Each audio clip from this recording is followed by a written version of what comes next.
Amigos da TV Rio Branco, são 11 horas e 15 minutos. Estamos começando mais uma edição do RB Notícias, ao vivo aqui no canal 8.1 SBT, Sistema Brasileiro de Televisão. Hoje, quinta-feira, 29 de outubro de 2020. Está chegando ao fim mais um mês, né? O penúltimo do ano. Dizem que quando os meses começam a terminar em BRO, é sinal de que o ano está acabando. Setembro, outubro, novembro e dezembro, né? Muito bem, está acabando então o ano. Muita gente dizendo que foi um ano perdido. Calma, gente, não foi bem assim, né? Digamos que não foi um ano dos mais positivos, mas não foi perdido, né? Muita coisa importante aconteceu. Claro que foi um ano complicado, está sendo complicado, mas com Deus no controle, vamos chegar lá, vamos vencer todos os obstáculos, né? Superar as barreiras, né? Abrindo portas e janelas para o futuro. Muito bem, o programa de hoje começa entrevistando o empresário Antônio Bastos.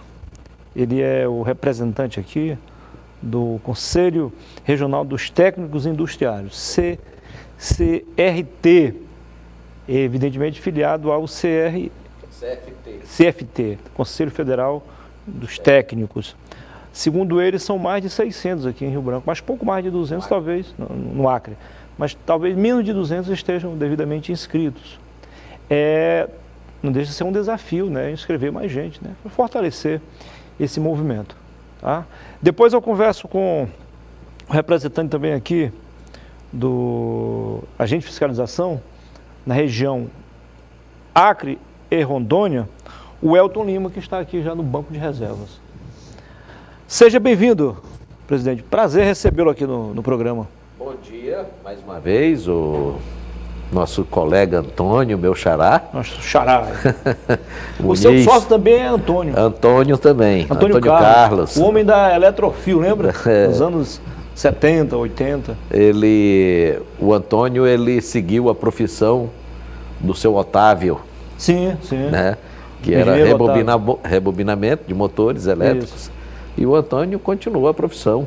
Um empresário de muitos desafios, né? E que colocou como sonho da vida dele a construção da indústria e comércio de bebidas Quinari. O doutor Otávio também seguiu para o ramo de construção, mas construção civil. Isso. Lembra? Legal. Bom, antes de falarmos sobre o conselho, a sociedade surgiu quando? Quantos anos? Há quantos anos? Na verdade, aconteceu o seguinte, a minha profissão que me levou lá para dentro, a de eletrotécnico, né? O Antônio me contratou para fazer o projeto elétrico da indústria de bebidas Quinari, né? E, aliás, esse prédio aqui tem a sua chancela também nesse sentido, né? Graças a Deus, né? Grandes obras daqui de Rio Branco têm a minha participação como eletrotécnico, né? TV Rio Branco, Gazeta... É difícil o Cristiano Mendes de Assis, né? Pai do Narciso Mendes. Naquela época, aqui quem era o responsável pela obra era o Naildo. O Naildo. Eu fiz muitos serviços para Mendes Carlos. Irmão do Dr. Narciso. Do Narciso, exato. Né? E Centro Olímpico, Fundação Hospitalar, toda a reforma do Banco do Brasil tem a minha participação como eletrotécnico. Legal, uma prova de que... Pronto, uma grande obra daqui foi o aeroporto de Rio Branco. Eu a executei, né? Tanto do aeroporto como do CIVAM, que é o Serviço de Vigilância da Amazônia, né? Então, aonde tinha um fio que seja... Isso aí é do governo Sarney, o CIVAM, né? CIVAM é do governo Sarney, no finalzinho. Isso. E que depois foi, e hoje está... o que faz a proteção da região amazônica, né? Ela mantém os radares onde, se alguma aeronave estranha adentra a nossa região, o CIVAM, ela já detecta, né? Tem um controle. Tem o controle total da região amazônica. A tecnologia, serviço da nossa segurança. Então, foi isso que me levou a ser sócio com o Antônio. Foi depois da indústria em funcionamento, eu fiquei dando uma ajuda, né? E ele não me deixou mais sair. Ele largou de vez o outro ramo? Não, ele continuou com de rebobinamento de motores, sim. Ele foi o grande pioneiro aqui, né? Isso. E hoje ele tem o motel, tem condomínio, né? Não é só o refrigerante, né? O ramo dele, mas o Antônio foi um empresário que ele soube investir. À época, eu acho que era só ele aqui. E como ele tinha sempre foi muito responsável, né? Muito, exato, muito controlado, organizado. Né? Ele fazia revisão também nos postos de combustíveis, que eram pouquíssimos naquela época. Grupos geradores, né? Sim. Grupos geradores. Por isso que nós nos conhecemos. Foi quando eu dava manutenção em grupos geradores, né? Sempre precisava do serviço junto com o Antônio. Íamos lá e foi assim que nós construímos a nossa amizade. Foi em função do vínculo profissional. A gente senta aqui para discutir um assunto, acaba levando... Mas não tem problema. Mas faz parte da nossa profissão. Claro. Para concluir essa parte aí, que não nos interessava, mas acaba interessando, como é que foi aquela história que o senhor me contou um dia em off, que lhe contrataram de imediato, assim, da noite para o dia, para o senhor resolver um problema e o senhor saiu daqui praticamente... assim, sem nenhum planejamento, mas deu tudo certo. Deu. A coisa foi feita de forma errada, mas deu tudo certo. Não, como é que foi? Foi no próprio aeroporto. Sim. Em função da manutenção do aeroporto, eu estou em casa, quando é o mais 11 e pouco, o telefone toca, né? E seu Baixo, estou com problema aqui no aeroporto, não tem iluminação nenhuma. E o guarda até proibiu do ônibus sair, porque... Isso mais ou menos em que ano? E isso já foi em 2001 para 2002. Uns 20 anos aí. Né? Não era no novo? Não, no novo. O novo foi inaugurado em 99. Agora, o aeroporto já era velho, sem o novo, imagine depois do novo. Aí eu me larguei da minha casa, que é na Vilac, para o aeroporto.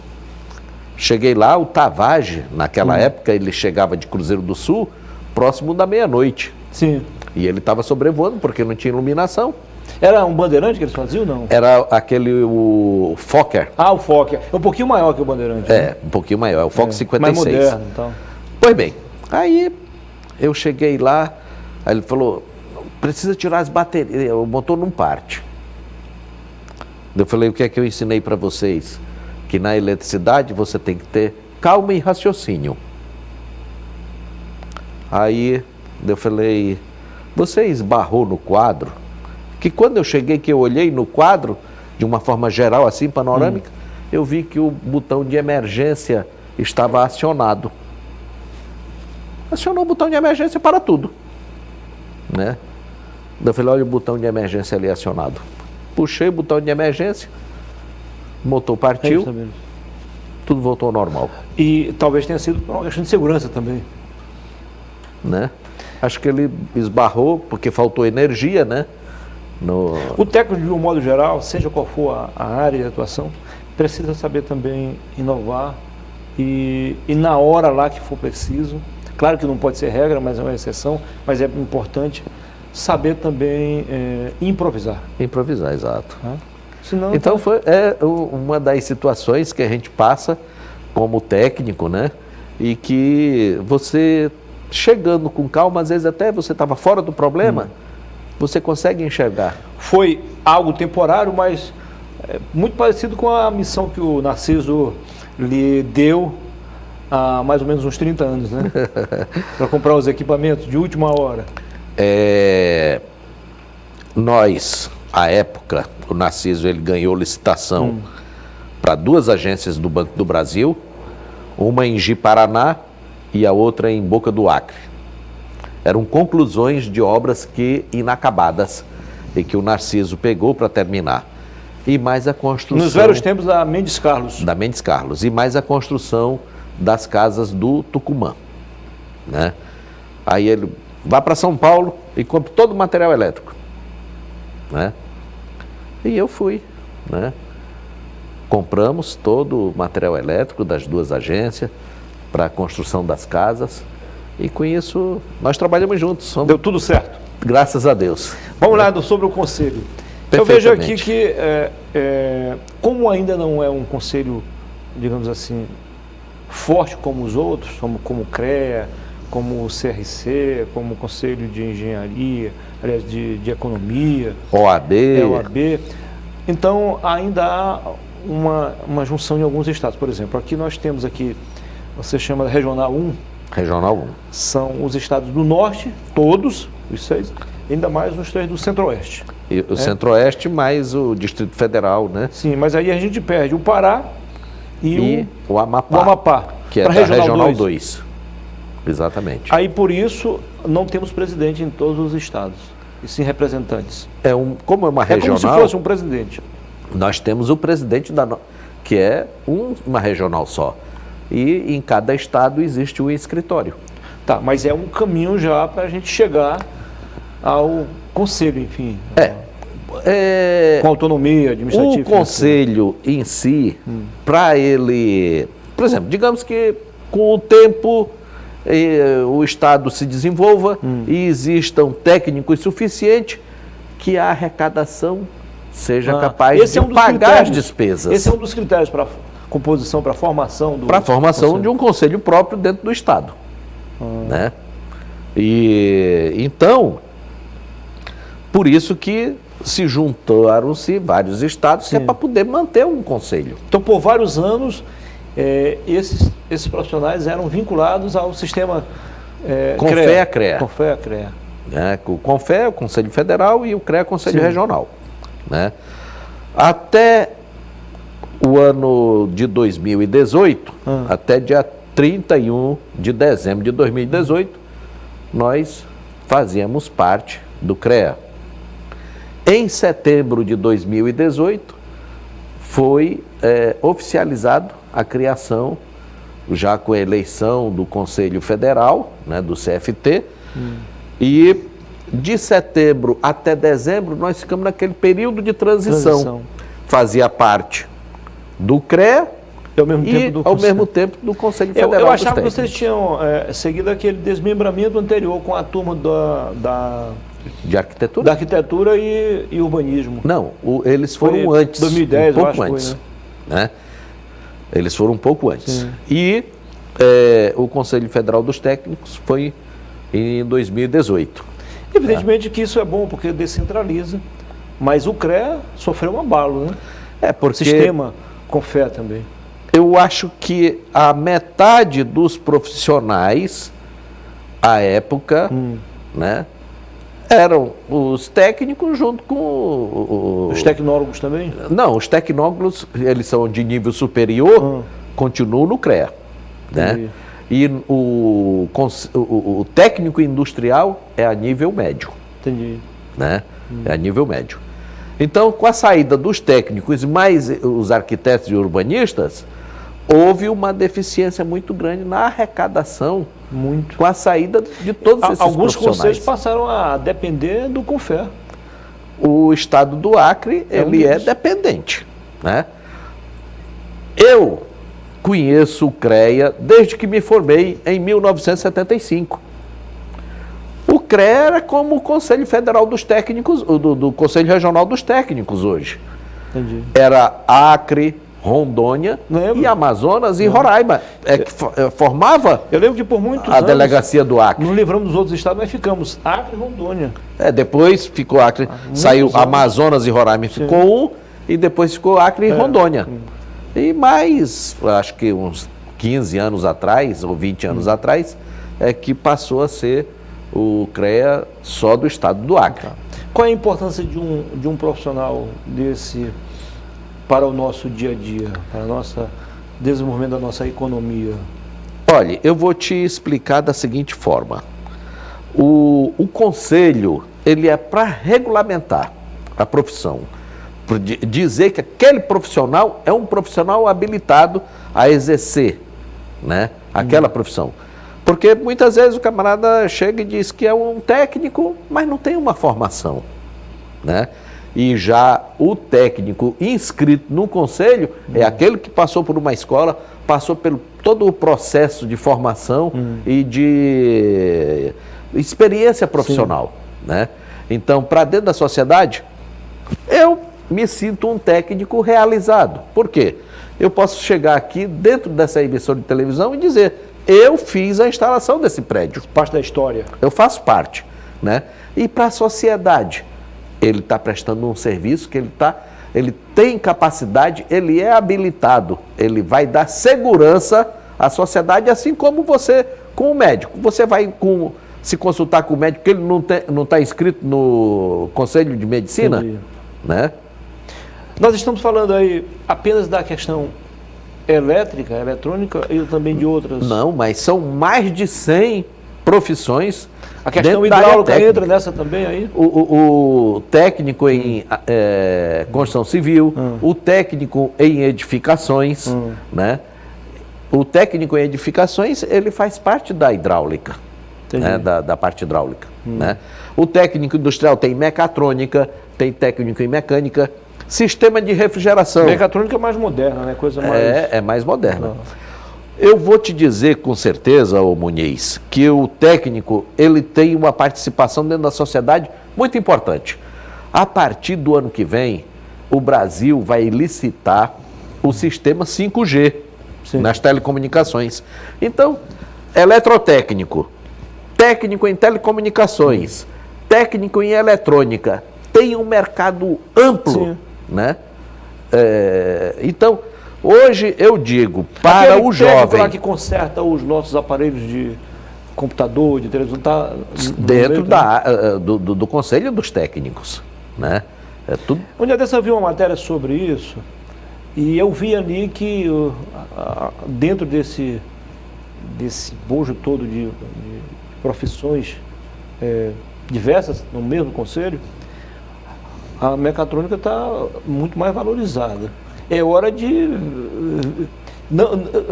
manter o que aí está, mas buscar também meios para valorizar os outros. O técnico, que são tão importantes quanto, né? O técnico de manutenção hospitalar é um campo amplo, muito grande, né? Então... tem a rede privada e a rede pública. Eu digo para o Federal, jovem... estadual e municipal. Você que quer ter uma formação, procure uma formação técnica, que teu emprego é garantido. Hoje é mais fácil o técnico ser contratado do que o engenheiro. Aquela tragédia que aconteceu anteontem no Rio foi do hospital? Talvez um profissional tivesse sido consultado, contratado, talvez poderia ter evitado, né? As manutenções corretivas em dias, né? Isso é importante. Muitas vezes o problema acontece, às vezes, por uma falta de manutenção. E se você tem técnico, se você tiver um técnico, que provavelmente que deve ter um técnico na TV Rio Branco, que dá a manutenção necessária em todos os equipamentos, iluminação, refletores, né, sistema de ar-condicionado, transformador.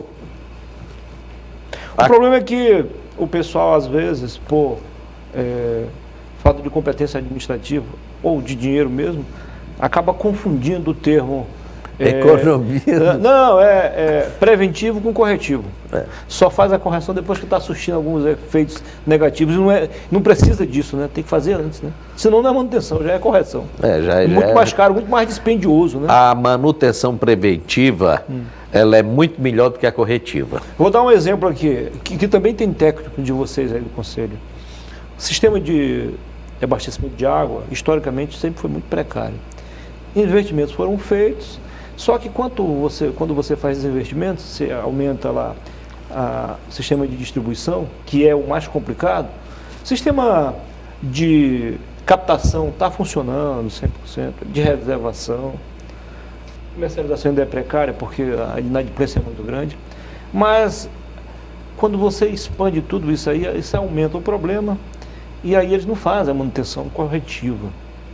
Uma máquina dessa funcionando, preventiva. Ela tem que haver manutenção. Senão quando ela para de vez. Muniz. Se não houver outra para substituí-la imediatamente, toda a cidade vai padecer, que é o que está acontecendo. Eu vou te contar aqui que o meu primeiro serviço, quando eu cheguei em Rio Branco, que apesar de morar aqui no Acre, já desde 1972, eu me formei em 1975. Eu nasci em Guajará-Mirim, mas a minha vida praticamente todinha com exceção do período que eu fiquei em Cuiabá estudando, nós moramos em Guajará-Mirim, em Rondônia, em Boca do Acre, no Amazonas, historicamente sempre tiveram muito relação muito mais com o Acre do que com Rondônia e o Amazonas, Exato. respectivamente. Foi bem. Então, eu me formei em 1975 e o meu primeiro desafio como profissional na área de eletrotécnica foi fazer a instalação elétrica da ETA Sobral. A primeira. A primeira, né? Estação de tratamento de água. Imagina você, naquela época, em 1975, que nem estrada direito para chegar lá na ETA Sobral tinha. Nós tínhamos até então, que não podia ser chamado de estação, um embrião lá Era o Judia. da Judia, que não abastecia praticamente nada, só o centro da cidade. Em 1975, o Rio Sim. Branco era muito pequeno. É. Né? Então, quando da construção da ETA Sobral, aquilo foi no governo Vanderlei Dantas, Sim. né? Então foi um negócio bem grandioso, quer dizer, começou com Dantas e terminou com Mesquita, né? Mas foi uma obra grandiosa. Aliás, foi já com o Macedo. Mesquita só deu um avanço, mas quem incluiu tudo foi já o Macedo. Não, 82? o Macedo já funcionava, a Sobral. Ah, na Sobral. Até porque no governo Macedo, para você ver, Ele expandiu mais, né? Foi em 1978, tá? O Macedo, ele foi de 79 para 79 ele assumiu. É. Eu falei 82 no finalzinho, quando ele concluiu essa parte aí. Eu posso te dizer com certeza, porque a época de 1978, eu trabalhava com Joaquim Macedo. Joaquim Macedo. Na onde? Na Sila. Macedo. Nós estávamos construindo a Sila, né? Então, na mesma época, eu fiz a instalação elétrica da Coca-Cola e a construção da Companhia de Laticínios do Acre. O assunto está muito bom, nós temos que encerrar, infelizmente. Ô, rapaz! Quero agradecê-lo aqui, parabenizá-lo pelo trabalho e torcer para que o Conselho possa continuar crescendo e se fortalecendo. E eu quero convocar, aproveitar a oportunidade para trazer os técnicos para dentro do Conselho. Isso é importante. Né? Porque hoje a nossa profissão existe e é isso aí, gente. Um bom dia. Obrigado, Muniz. Sucesso. Um abraço ao seu sócio, doutor Antônio Carlos. Obrigado. Depois do intervalo eu volto para conversar com o Elton Lima. Ele também faz parte aqui do sistema de fiscalização do Conselho aqui do Acre e de Rondônia, né? Do CRT. Agora são 11h38. Até já.